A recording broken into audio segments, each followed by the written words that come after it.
Phantom Troop. Sino nga ba sa dalawang grupong ito ang mananalo kapag nagdesisyon silang magsagupaan? Ang mga Zoldycks ba na kilala sa mundo bilang mga batikang assassin at mamamaslang o ang Phantom Troop ba na kinakatakutan dahil sa pagiging sikat nilang magnanakaw at kriminal? Sasagutin ko ang katanungan yan sa video na ito. Pero bago yun, sasabihin ko muna kung sino-sino sa pamilyang Zoldycks at grupo ng Phantom Troop ang pagtutuos-tuosin natin. Para sa panig ng Assassins, isasama ko ang 8 miyembro ng pamilya kabilang dito ang kasalukuyang pinuno ng kanilang pamilya at negosyo. Ito ay si Silva. Kasama niya ang kanyang ama na si Zeno, ang kanyang mga anak na sila Illumi, Miluki, Killua, Aloka at Kaloto. Kasama rin nila ang matandang miyembro ng pamilya na si Maha Zoldyck. Upang maging patas ang laban, sa huling parte na natin pag-uusapan ng kapangyarihan nila Aloka at Naneka. Para naman sa grupo ng mga magnanakaw, kabilang syempre ang 12 miyembro, pinangungunahan sila ng leader na si Chrollo. Sunod ay sila Nobunaga, Phaeton, Machi, Finks, Franklin, Shizuku, Bonolinov, pati na rin ang mga namatay na miyembrong sila Uvogin, Pakunoda, Shalnark at Kortopi. Inalis ko na sa grupo ng Phantom Troop ang peking miyembro na si Hisoka, kaya lumalabas na 12 Phantom Troop laban sa 8 Zoldyck. Mas marami ang kabilang sa koponan ng mga magnanakaw kaysa sa mga mamamaslang. Karamihan din sa mga Zoldycks ay mga bata pa at lahat ng miyembro ng Phantom Troop ay bihasa na sa paggamit ng Nen. Kaya kapag naglaban ng 8 Zoldycks at ang 12 Phantom Troop, naniniwala ako na ang mananalo sa kanila ay walang iba kundi ang mga Zoldycks. Maaaring ilan sa inyo ay inaasahan na ang pagkapanalo ng pamilya ng assassin sa labang ito. At marahil ang iba naman sa inyo ay hindi sang-ayon na matatalo ang Phantom Troop. Kaya para maging malinaw sa lahat ng napili kong kalalabasan ng laban, ay sasabihin ko kung bakit ang mga Zoldycks ang mananaig kontra sa Phantom Troop. May 6 na pangunahing rason kung bakit ko nasabing mananalo ang grupo nila Silva kontra kanila Chrollo. Iisa-isahin ko ang mga dahilang ito at uumpisahan ko ito sa unang rason. Ito ay dahil nagawa na ng mga Zoldyck na paslangin ang isa sa mga miyembro ng Phantom Troop. Ayon sa kwento, napagtagumpayan ni Silva na patayin ng spider na humahawak sa ika-8 numero. Maaaring dulot nito, nagkaroon sila ng engkwentro ni Chrollo at natapos ang laban sa hindi malamang resulta. Ganun pa man, ang dalawa ay parehong hindi nagtamo ng kahit na anong pinsala na mababakas hanggang ngayon. Naging patunay ito sa aking paniniwala na mananalo ang Zoldycks kontra sa Phantom Troop dahil nagpapakita ito na hindi takot si Silva sa Phantom Troop, samantalang ang Spiders naman ay nag-iingat sa mga Zoldycks. Kung ating maaalala, ang Phantom Troop ay labis ang pagpapahalaga sa bawat miyembro ng kanilang grupo. Nagdudulot ito para pagbayarin nila ang kung sino mga hamak sa kanila o papaslang sa kanilang mga miyembro. Subalit, noong nagtagumpay si Silva na mapatay ang spider na may ika-8 numero, hindi sinunod ng Phantom Troop ang kanilang paniniwala. Kinalimutan ng kamatayan ng kanilang kasama at pinalagpas ang ginawang pagkalaban sa kanila ni Silva. Higit pa dito, kahit din pinagbawalan noon ng pinuno ng mga Zoldycks ang kanyang mga anak na kalabanan ng Phantom Troop bilang pag-iingat, hindi ito nagpapakita na takot si Silva sa grupo, sapagkat makalipas ang ilang taon, tumanggap muli siya ng misyon para paslangin ng spiders. Gusto ko lamang din bigyang diin na ang trabahong tinanggap nila Silva at Zeno mula sa mga mafia ay ang misyong patayin hindi lamang si Chrollo, kundi pati na rin ang pag-ubos sa buong grupo ng Phantom Troop. Sa madaling salita, ang pagkuha nila sa misyong ito ay nagpapatunay na alam ng 2 batikang assassins na kaya nila ang spiders. Bagay na pinatunayan nila Silva at Zeno noong kamuntikan na nilang mapatay si Chrollo. Sa punto pa lamang na ito ng istorya, makikita na nating alam ni Chrollo ang kakayahan ng mga Zoldycks at ang hangganan ng Phantom Troop.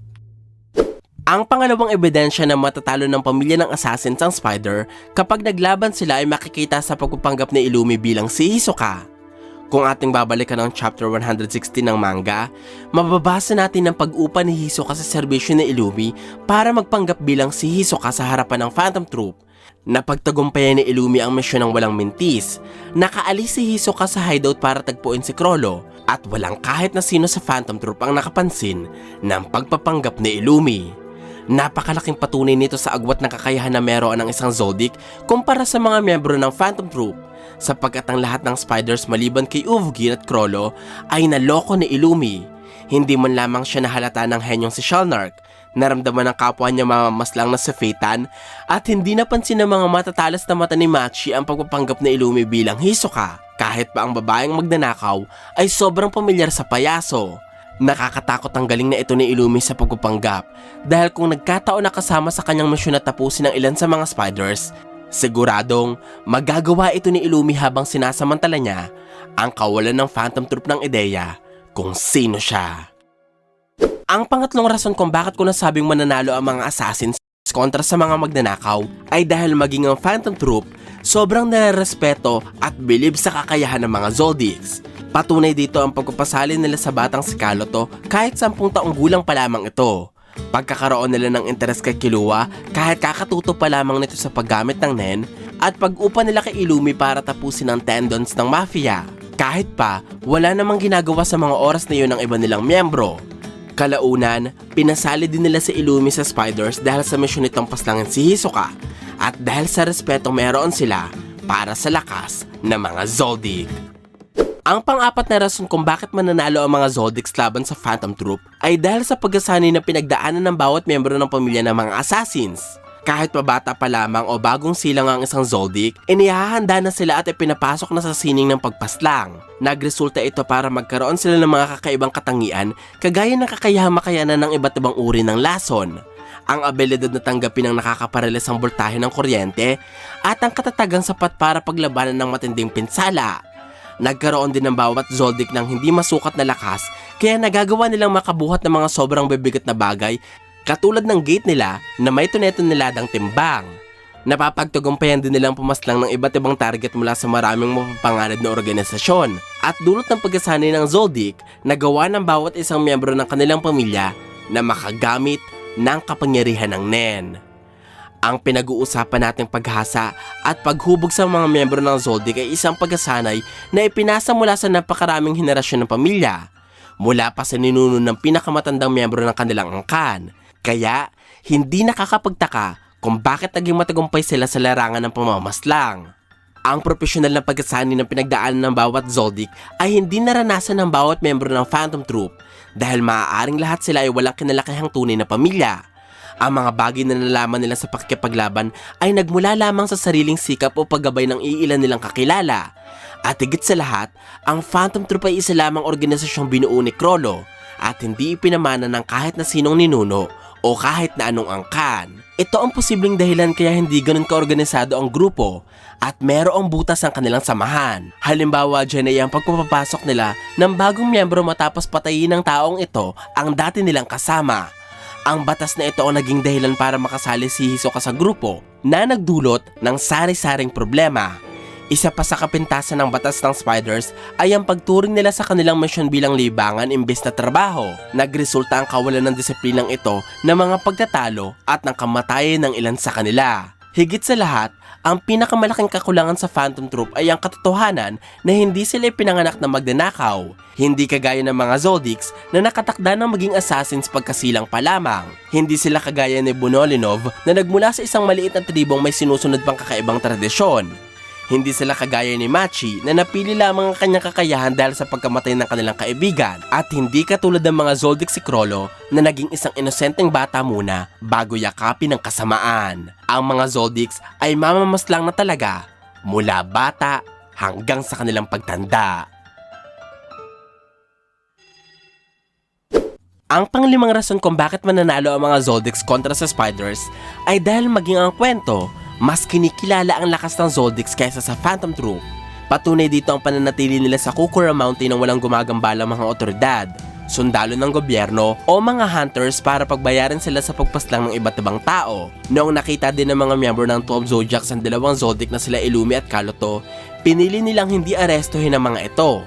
At kahit din ang dating chairman ng Hunter Association na si Isaac Netero ay mistulang may magandang relasyon sa mga Zoldycks, nagpapakita na ang mga assassin ay may kakaibang reputasyon na pumipigil sa maraming malalakas na karakter o organisasyon na kalabanin sila. Iba ito sa trato ng mundo sa Phantom Troop sapagkat hindi lamang mga pulis, mafia, assassins at hunters ang tumutugi sa grupo. Marami pang walang takot na sumusubok sa lakas ng Spiders. Naging dahilan ito para magpanggap silang patay na, maghiwa-hiwalay kapag tapos na ang kanilang misyon o magpalamig muna mula sa mga humahabol sa kanila. Bukod dito, patunay din na mas binibuild up ng kwento ang lakas ng Zoldyck kaysa sa Phantom Troop ay noong kinalaban ng mga assassins at ng mga magnanakaw ang lahi ng Chimera Ants. Natatandaan nyo ba kung paano walang takot na hinarap ni Zeno ang hari ng mga langgam na si Meruem? Isa siya sa mga ilang tao na nakakita ng hitsura ng hari.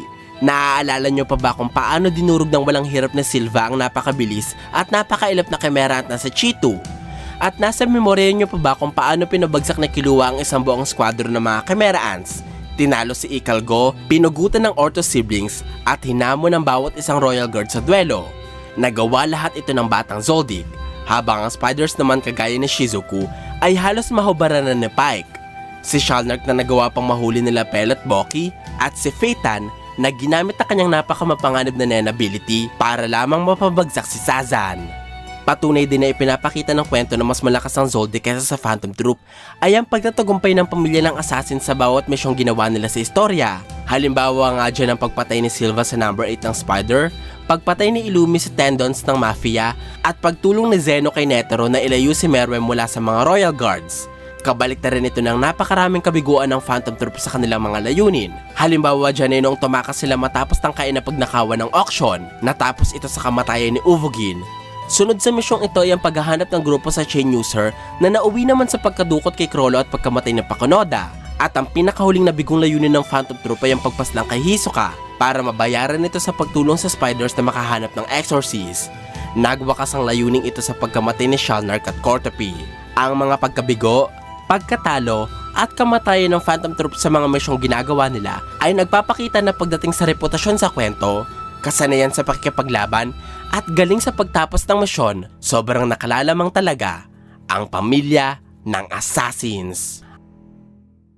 Ang pang-anim at huling patunay na mananalo ang Zoldyck kumpara kanila Chrollo ay makikita sa mga abilidad na meron sila. Sapagkat kung ating susuriin ang mga Zoldyck, malalaman natin na nasa kanila ang ilan sa mga pinakamakapangyarihang karakter sa kwento. Halimbawa dyan sila Silva at Zeno na mayroong mga abilidad na mabisang gamitin sa pakikipaglaban. Hindi ito katulad ng abilidad ng ilan sa mga miyembro ng Phantom Troop na napapakinabangan lamang para sa kanilang propesyon bilang magnanakaw.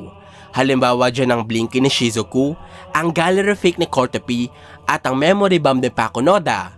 Kaya kung magtutuos ang dalawang grupo, siguradong malalagasan agad ng mga binti ang gagamba. Bukod kanila Silva at Zeno, nagtatagli din ng sobra-sobrang kakayahan si Maha Zoldyck na dahil sa sobrang lakas, nagawa niyang matapatan ang kinilalang pinakamalakas na Nen user sa mundo noon na si Isaac Netero. Sa katunayan, ang dating chairman ng tanging tao na nabuhay matapos makaharap si Maha, nagpapatunay ng lakas na tinataglay niya. Higit sa lahat ng mga Zoldyck ay si Alloka, ang batang nagtatagli ng misteryosong kapangyarihan dahil sa nilalang nakahati niya sa kanyang katawan. Ito ay si Nanika. May kakayahan si Alloka at Nanika na ipagkalob ang kahit na anong kahilingan ng mga taong hihiling sa kanila at kaya nilang sundin ang kahit na anong utos ng kuya nilang si Killua. Isipin nyo na lamang kung anong mangyayari kapag inutos ng ating bida sa kanyang nakababatang kapatid ang kamatayan ng grupo ni Chrollo. Siguradong hindi pa man nag-uumpisa ang laban ng dalawang grupo, mauubos na agad ang mga miyembro ng Phantom Troop dahil sa kapangyarihan ng Zoldyck. Ang Zoldyck at ang Phantom Troop ang dalawa sa pinakamakapangyarihang grupo sa Hunter x Hunter. At ang katanungan kung sino ang mananalo sa kanila pag naglaban sila ay hindi talaga ganun kadaling sagutin. Kaya, maiintindihan ko kung may mga hindi sang-ayon sa aking desisyong piliin ng mga assassins kumpara sa Spiders. Kung meron kayong sariling opinion kung sino ang mananalo sa kanila, maaari nyo itong sabihin sa comment section sa ibaba para mas maintindihan natin kung sino ang mas malakas, ang Phantom Troop nga ba o ang mga Zoldyck.